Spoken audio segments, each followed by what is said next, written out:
بسم اللہ الرحمن الرحیم بسم اللہ الرحمن الرحیم نحمده ونصلی علی رسولہ الکریم اما بعد۔ زکوٰۃ کے بارے میں ہم جان چکے ہیں کہ کتنی چیزوں پر زکوٰۃ آتی ہے اور زکوٰۃ کے حوالے سے لوگوں کی کتنی قسمیں ہیں۔ اب زکوٰۃ کس پر فرض ہے؟ اس پر جو مالدار ہو، جس کے پاس مال ہی نہیں ہے اس پر زکوٰۃ نہیں ہے۔ دوسری بات کہ مسلمان ہو، کافر پر زکوٰۃ فرض نہیں ہوتی۔ تیسری بات یہ ہے کہ عاقل ہو، پاگل نہ ہو۔ ایک تو ہے نا وقتی طور پہ دورہ پڑتا ہے، وہ نہیں، بس بیچارہ جو بالکل جس کو ہم کہتے ہیں دماغی توازن درست ہی نہیں ہے، ایسا پاگل اس پر بھی نہیں ہے۔ اسی طرح بالغ ہو، نابالغ بچے پر زکوٰۃ نہیں ہے، چاہے جتنا مرضی اس کا مال ہو، اور جتنا شریعت نے نصاب بتایا ہے اتنے نصاب کا مالک ہو، اور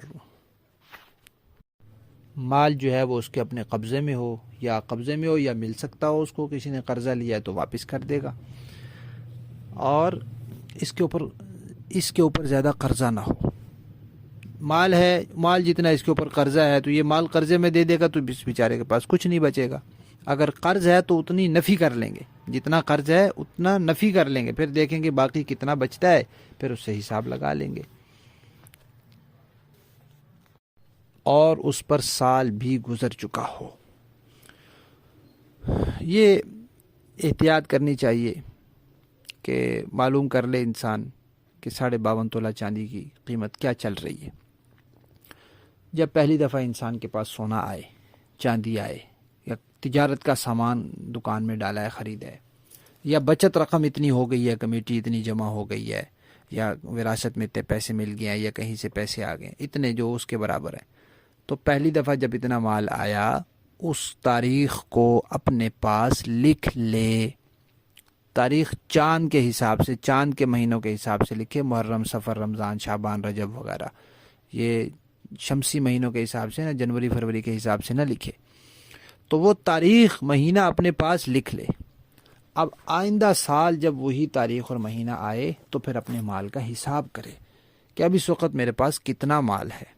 سال گزر گیا نا، اب اس کو اب حساب کرے، اب جتنا مال ہے درمیان سال میں کچھ بڑھتا بھی رہا ہوگا، گھٹتا بھی رہا ہوگا، درمیان سال کا اعتبار نہیں ہے۔ سال کے آخر میں جب حساب کرے گا، اب دیکھے کہ کتنا مال ہے، جتنا مال ہے اگر وہ نصاب تک پہنچتا ہے تو اس کی زکوٰۃ دے گا۔ تو زکوٰۃ کی شرائط میں سے ایک شرط یہ بھی ہے کہ اس پر سال گزر گیا ہو۔ زکوٰۃ ادا کرتے ہوئے نیت کا ہونا ضروری ہے۔ کسی مستحق کو پیسے دے دیے اور بعد میں کہے کہ چلو یہ میری زکوٰۃ کے ہو گئے، ایسے زکوٰۃ نہیں ہوتی۔ دیتے وقت نیت ہو کہ یہ زکوٰۃ دے رہا ہوں، بتانا ضروری نہیں ہے دوسرے کو کہ یہ زکوٰۃ ہے، بس دوسرا مستحق ہو، یہ تو زکوٰۃ دینے والے کی ذمہ داری ہے کہ وہ مستحق کو دے، اس کی تحقیق کرے، تفتیش کرے، اطمینان کرے کہ یہ واقعی مستحق ہے، تو وہ مستحق ہو اور اس کی نیت ہو کہ زکوٰۃ دے رہا ہوں۔ یا پھر جب اس نے زکوٰۃ کے پیسے الگ کر کے رکھے تھے، الگ تھیلی میں، الگ بٹوے میں، الگ شاپر میں، ڈبے میں، دراز میں، جہاں بھی رکھے، تو اس وقت نیت کی کہ یہ میں زکوٰۃ کے پیسے رکھ رہا ہوں، تو پھر دیتے وقت بے شک نہ کرے، کیونکہ وہ پیسے الگ رکھے ہیں اور ان میں پہلے سے نیت کر چکا ہے۔ اگر اس طرح نہیں تو پھر دیتے وقت زکوٰۃ کی نیت کرے، دینے کے بعد نیت کا کوئی اعتبار نہیں، اس سے زکوٰۃ نہیں ہوگی۔